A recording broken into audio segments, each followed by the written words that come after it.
Halo, salam intelektual. Hari ini kita akan membahas topik yang sangat menarik, yaitu elastisitas permintaan dan penawaran di era digital dan ketidakpastian global. Dalam konteks ekonomi global yang melambat saat ini, tensi geopolitik yang belum stabil, serta tekanan inflasi yang masih dirasakan di banyak negara, serta daya beli masyarakat Indonesia yang menurun, di saat yang sama pasar digital bergerak sangat cepat. Harga bisa berubah secara real time, promo datang silih berganti, dan keputusan konsumsi makin impulsif karena dipicu notifikasi, flash sale, dan FOMO, yaitu perilaku konsumen yang takut ketinggalan dalam membeli. Fenomena ini membuat konsep elastisitas permintaan dan penawaran menjadi semakin relevan untuk dipahami. Elastisitas tidak lagi sekedar alat analisis mikroekonomi di ruang kelas, tetapi telah menjadi instrumen strategis untuk membaca bagaimana sensitifnya konsumen terhadap perubahan harga di tengah tekanan daya beli, seberapa fleksibel produsen merespon pasar di tengah gangguan rantai pasok, biaya energi, dan ketidakpastian global, serta seberapa efektif kebijakan publik dalam menahan inflasi, mencegah dan menjaga stabilitas harga, melindungi kelompok rentan. Sehingga memahami elastisitas hari ini berarti memahami perilaku ekonomi modern. Sering kita bertanya-tanya, kenapa tarif ojol bisa melonjak dalam hitungan menit saat hujan dan jam pulang kerja? Kenapa harga tiket pesawat bisa berubah dalam hitungan jam? Tetapi harga BBM dan harga beras naik saja langsung menjadi isu nasional dan sensitif secara politik. Fenomena ini bukan kebetulan, ini adalah cerminan perbedaan elastisitas. Layanan transportasi online itu bersifat situasional dan permintaannya bisa sangat inelastis saat banyak masyarakat sangat-sangat butuh produk tersebut sekarang. Tiket pesawat dipengaruhi oleh algoritma dynamic pricing dan fluktuasi permintaan global. Sementara beras adalah kebutuhan pokok dengan permintaan yang relatif inelastis. Begitu juga dengan BBM, adalah kebutuhan pokok dengan permintaan yang relatif inelastis yang berdampak langsung dengan stabilitas sosial. Di era global yang penuh ketidakpastian dan ekonomi digital yang serba cepat saat ini, harga bukan lagi sekedar angka di etalase atau aplikasi. Harga itu adalah sinyal tentang seberapa kuat tekanan permintaan, seberapa rapuh atau tangguhnya perusahaan dalam menawarkan, dan seberapa besar dampak kebijakan terhadap kehidupan sehari-hari masyarakat. Disinilah elastisitas permintaan dan penawaran menjadi krusial. Tanpa memahami elastisitas, pelaku usaha bisa salah strategi harga dan akhirnya kehilangan pasar. Pemerintah bisa salah mendesain kebijakan dan justru memperbesar beban masyarakat. Dan konsumen mudah terjebak keputusan impulsif karena ilusi diskon dan FOMO. Hari ini, dunia memang terus tumbuh tetapi lajunya melambat. Indonesia relatif resilient tetapi tetap terhubung dengan guncangan global, mulai dari harga energi, gangguan logistik, hingga fluktuasi nilai tukar. Maka, membahas elastisitas hari ini bukan lagi soal teori ekonomi di buku teks, melainkan soal literasi ekonomi praktis. Bagaimana kita memahami sinyal harga, membaca resiko, dan mengambil keputusan yang lebih cerdas sebagai pelaku usaha, membuat kebijakan maupun konsumen di era aktif ekonomi yang makin tidak pasti. Mari kita bahas lebih detail dan kaitkan langsung dengan kondisi hari ini. Yang pertama, kita akan membahas apa itu elastisitas, kenapa relevan hari ini didiskusikan. Elastisitas itu sebagai ukuran seberapa responsif jumlah produk yang diminta oleh konsumen diakibatkan oleh perubahan harga, pendapatan, harga barang lain. Elastisitas permintaan adalah seberapa sensitif jumlah produk yang diminta konsumen akibat munculnya perubahan-perubahan yang mempengaruhi permintaan. Sedangkan elastisitas penawaran adalah seberapa sensitif jumlah produk yang ditawarkan oleh produsen akibat munculnya perubahan-perubahan yang mempengaruhi jumlah produk yang ditawarkan. Saat ini kita memperdalam elastisitas permintaan terhadap harga. Elastisitas permintaan terhadap harga berarti kita sedang mengukur seberapa besar jumlah produk yang diminta oleh konsumen akan berubah apabila terjadi perubahan pada harga, pendapatan harga terhadap harga. Elastisitas permintaan terhadap harga rumusnya adalah besarnya elastisitas permintaan terhadap harga adalah persentase perubahan jumlah produk yang diminta atau dibagi persentase perubahan harga. Kita akan membahas jenis-jenis elastisitas. Jenis elastisitas yang pertama adalah elastis. Dikatakan elastis apabila angkanya lebih besar dari 1. Elastis itu sama dengan sensitif terhadap harga. Artinya permintaan konsumen akan sensitif berubah apabila terjadi perubahan pada harga. Harga naik sedikit, pembeli kabur karena produk ini bukan kebutuhan pokok. Harga turun, permintaan meningkat drastis. Misalnya, pada saat diskon 10%, permintaan naik menjadi 200%. Itu adalah elastis. Karena nilai elastisitasnya lebih besar dari 1. Jenis elastisitas yang kedua adalah inelastis, tidak sensitif. Pada saat harga naik, produk tetap dibeli.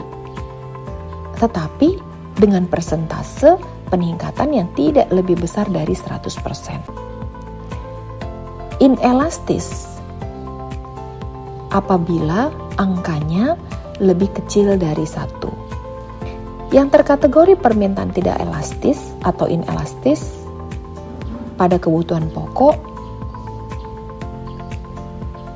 adalah harga naik. BBM, beras, listrik, obat tetap dibeli meskipun dalam jumlah kenaikan yang tidak terlalu tinggi, tidak lebih dari 100%. Barang esensial, contohnya itu adalah beras, LPG, obat, listrik, itu adalah contoh produk yang terkategori inelastis. Kenaikan harga hanya sebesar 10%, permintaan memang naik, tapi naiknya tidak lebih dari 10%. Misalnya hanya 6%. Karena ini adalah produk yang esensial, kebutuhan pokok. Konsumen tetap membeli meskipun harganya naik, tapi dengan persentase kenaikan permintaan tidak sebesar persentase kenaikan harga. Contoh produk inelastis itu adalah pada saat hujan.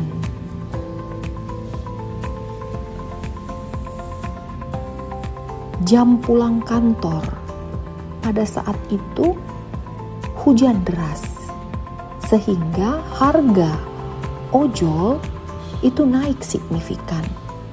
Konsumen karena mau pulang cepat sampai ke rumah, tetap memesan ojol, tapi tidak semua konsumen memesan seperti biasanya. Mereka akan menggunakan barang substitusi.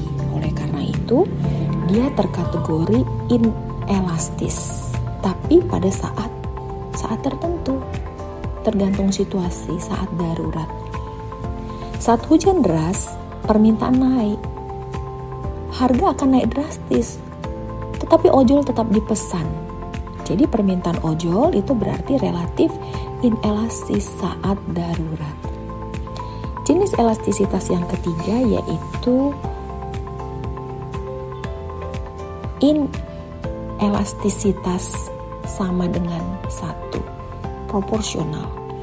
Apabila terjadi kenaikan harga daging sapi 10%, maka permintaan konsumen terhadap daging sapi akan turun sebesar kenaikannya, yaitu 10%. Elastisitas yang keempat adalah elastisitas yang sempurna. Sempurna elastisitasnya, artinya harga naik sedikit aja. Harga BBM Pertamina naik 10%, permintaan bisa nol. Sama sekali tidak ada konsumen yang membeli di Pertamina tersebut.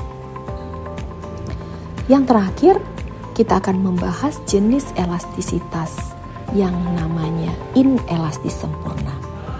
Produk yang sangat-sangat dibutuhkan sekali, membuat konsumen tidak mempedulikan harganya berapapun, karena sangat-sangat dibutuhkan sekali. Misalnya, hanya dengan obat itu, maka si pasien akan bertambah umurnya 1 hari lagi. Oleh karena itu, keluarga pasien tetap membeli berapapun harga obat itu, yang penting keluarga yang dikasihi tetap bertambah panjang umurnya.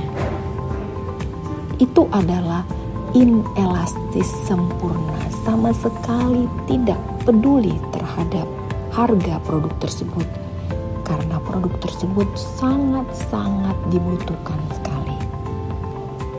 Selanjutnya, kita akan membahas implikasi elastisitas permintaan terhadap pengambilan keputusan. Jika permintaan elastis atau sensitif terhadap harga, terhadap pendapatan, terhadap harga produk lain, maka sebaiknya manajer memutuskan menurunkan harga, sehingga keputusan itu berdampak pada kenaikan pendapatan penjualan dan akhirnya berdampak pada laba perusahaan. Tetapi sebaliknya, jika setelah dilakukan perhitungan terhadap tingkat elastisitas permintaan terhadap harga, permintaan terhadap pendapatan, permintaan terhadap harga produk lain, setelah dihitung bahwa permintaannya itu inelastis di bawah 1 angkanya, maka sebaiknya manajer memutuskan menaikkan harga. Karena dengan memutuskan menaikkan harga untuk produk yang inelastis, tidak sensitif permintaannya terhadap harga, maka perusahaan akan dapat laba yang lebih besar, pendapatan penjualan yang lebih besar. Oleh karena itu, diskon tanpa paham elastisitas itu seperti mengemudi tanpa peta. Bisa jalan, tapi rawan nyasar. Oleh karena itu, sebagai pengambil keputusan harus selalu memahami kondisi yang terjadi di pasar, selalu menghitung tingkat elastisitas sehingga mampu membuat keputusan yang lebih tepat yang berdampak pada eksistensi dan keberlanjutan perusahaan sampai di masa yang akan datang. Yang ketiga, kita akan membahas elastisitas permintaan terhadap pendapatan yang merupakan ukuran seberapa respon konsumen akan berubah dalam meminta apabila terjadi perubahan pada pendapatan. Saat ekonomi melambat dan pendapatan real tertekan, permintaan terhadap barang-barang superior, misalnya wisata ke Eropa, jam mewah, pakaian-pakaian mewah, mobil mewah, makan di restoran mewah, itu akan menurun tajam. Konsumen akan beralih ke barang normal atau bahkan beralih ke inferior.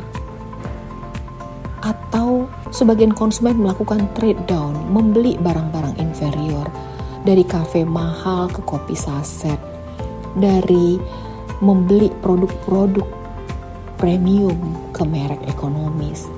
Ini menunjukkan elastisitas pendapatan bekerja nyata di lapangan. Ketika pendapatan konsumen turun, pola konsumsi akan bergeser.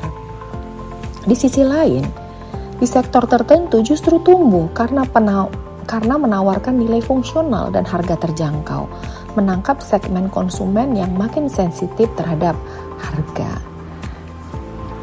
Kita akan membahas yang keempat, yaitu elastisitas silang. Di tengah tekanan pasar, konsumen makin aktif melakukan substitusi.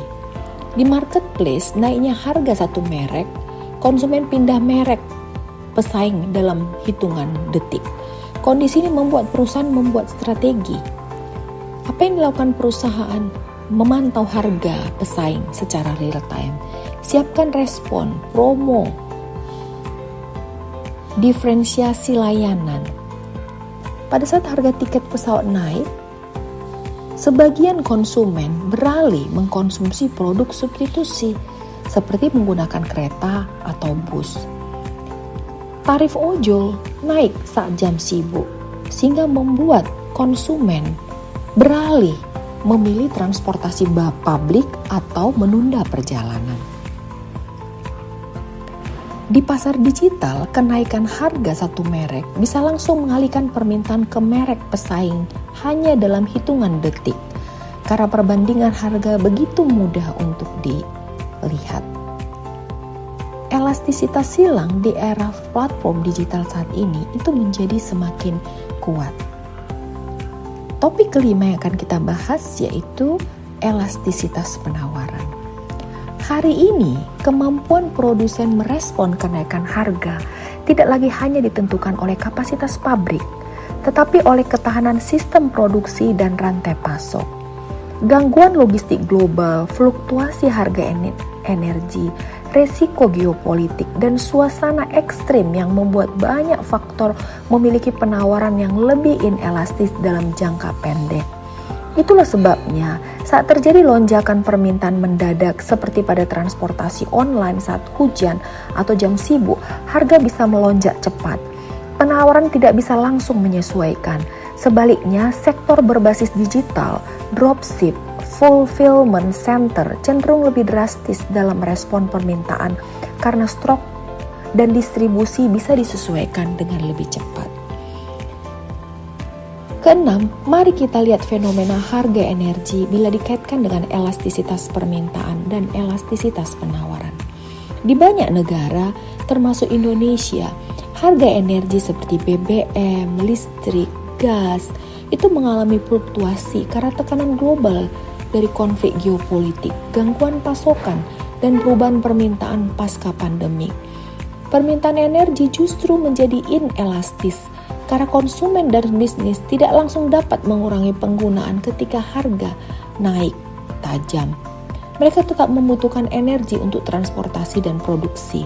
Sementara penawaran energi di banyak negara juga inelastis dalam jangka pendek karena investasi infrastruktur dan kapasitas produksi tidak bisa bertambah dengan cepat. Akibatnya, harga energi dapat meningkat cepat tanpa penurunan permintaan yang proporsional. Dampaknya dirasakan luas. Biaya produksi naik, inflasi umum ikut terdorong, dan daya beli konsumen makin tertekan. Topik yang ketujuh yaitu mari kita lihat fenomena tarif ojol, transportasi, dan kaitannya dengan elastisitas permintaan dan elastisitas penawaran. Fenomena naik turunnya tarif ojol atau ojek online dalam hitungan menit adalah contoh nyata elastisitas permintaan jangka pendek yang dipengaruhi oleh kondisi situasional. Contohnya saat hujan, saat jam sibuk, atau saat liburan panjang, permintaan terhadap ojol dan tiket pesawat itu naik tajam dalam waktu singkat. Penawaran driver tidak bisa langsung meningkat secepat itu. Jumlah driver untuk ojol tidak bisa langsung meningkat secepat itu, menyebabkan harga naik. Itulah yang dinamakan dynamic pricing, harga yang selalu berubah-ubah. Ini menunjukkan permintaan pada kondisi tersebut relatif inelastis dalam jangka pendek. Banyak konsumen bersedia membayar lebih karena kebutuhan mobilitas yang mendesak. Faktor penentu jumlah produk yang ditawarkan saat harga berubah di era digital dan global uncertainty ini adalah kecepatan produksi dan distribusi. Faktor yang kedua yang menentukan jumlah produk yang ditawarkan adalah teknologi dan otomasi. Yang ketiga, ketahanan rantai pasokan, resilience terhadap gangguan global. Akses bahan baku dan energi. Dan faktor penentu jumlah produk yang ditawarkan adalah regulasi dan geopolitik. Update lapangan terkait elastisitas penawaran adalah sebagai berikut. Produk hasil pertanian dan energi.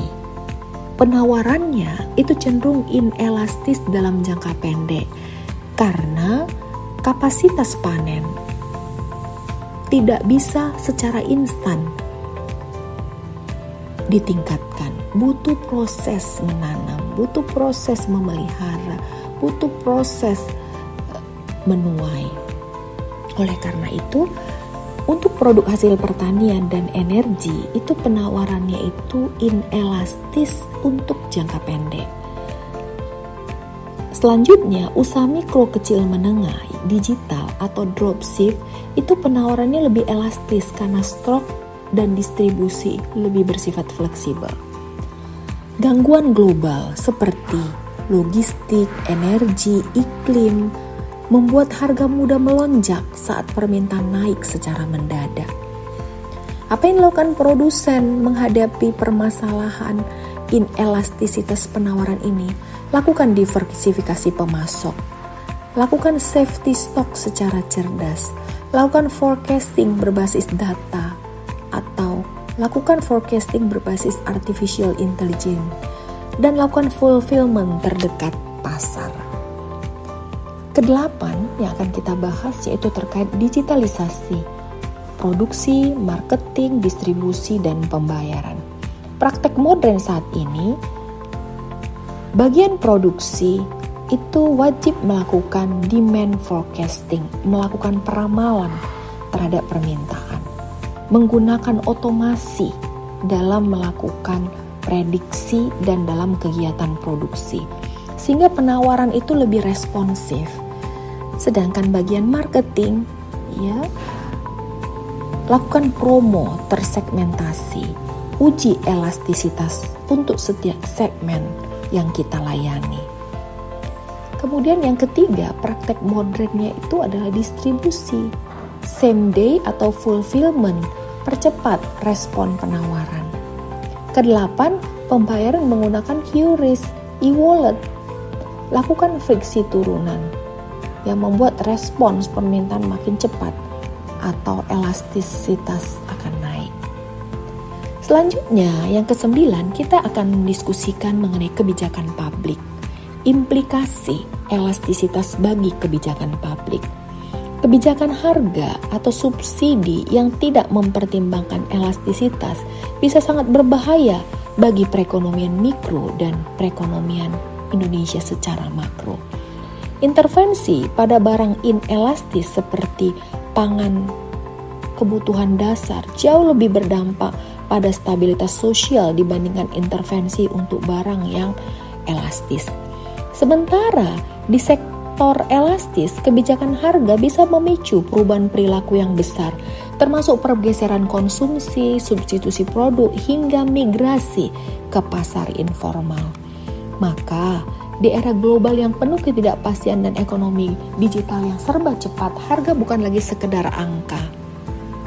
Harga adalah sinyal tentang seberapa sensitif konsumen terhadap tekanan ekonomi, seberapa lentur dan rapuh sisi penawaran menghadapi guncangan global, dan seberapa tepat kebijakan membaca realitas lapangan.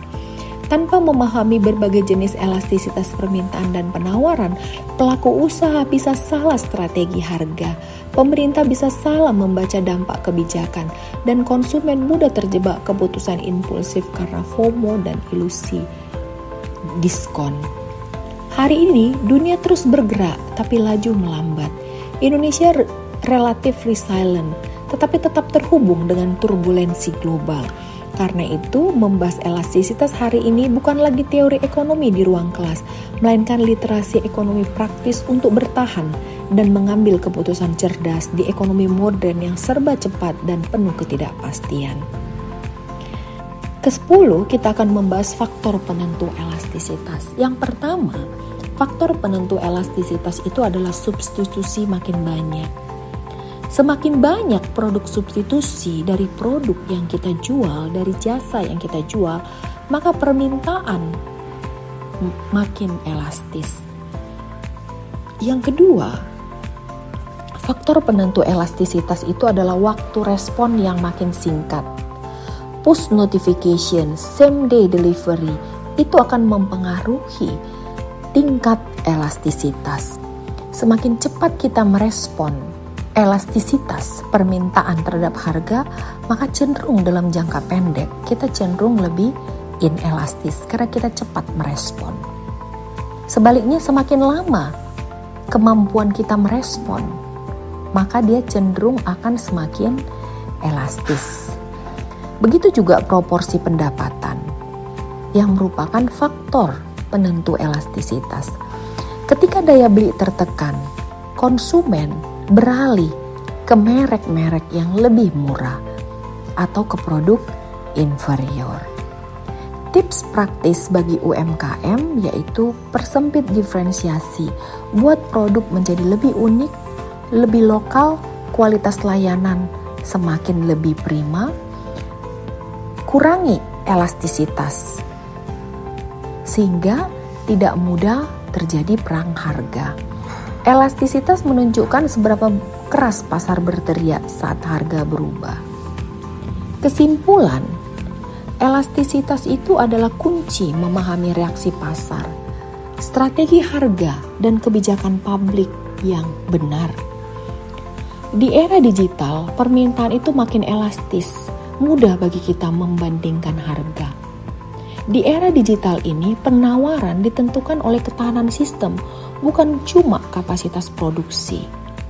Salah memahami elastisitas, strategi dalam menentukan harga akan salah. Kebijakan publik bisa meleset, dan UMKM bisa salah baca pasar. Oleh karena itu, harga bukan lagi sekedar angka, harga itu adalah sinyal yang mencerminkan seberapa sensitif konsumen terhadap perubahan harga, seberapa cepat produsen dalam menyesuaikan penawaran, seberapa efektif kebijakan mampu menstabilkan pasar.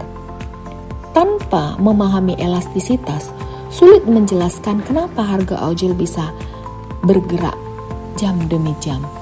Kenapa tiket pesawat berubah setiap jam, tapi kenaikan harga beras, harga BBM 1-10% langsung jadi headline nasional. Di era ekonomi digital yang serba cepat dan global yang penuh ketidakpastian, memahami elastisitas permintaan dan penawaran berarti memahami perilaku ekonomi modern.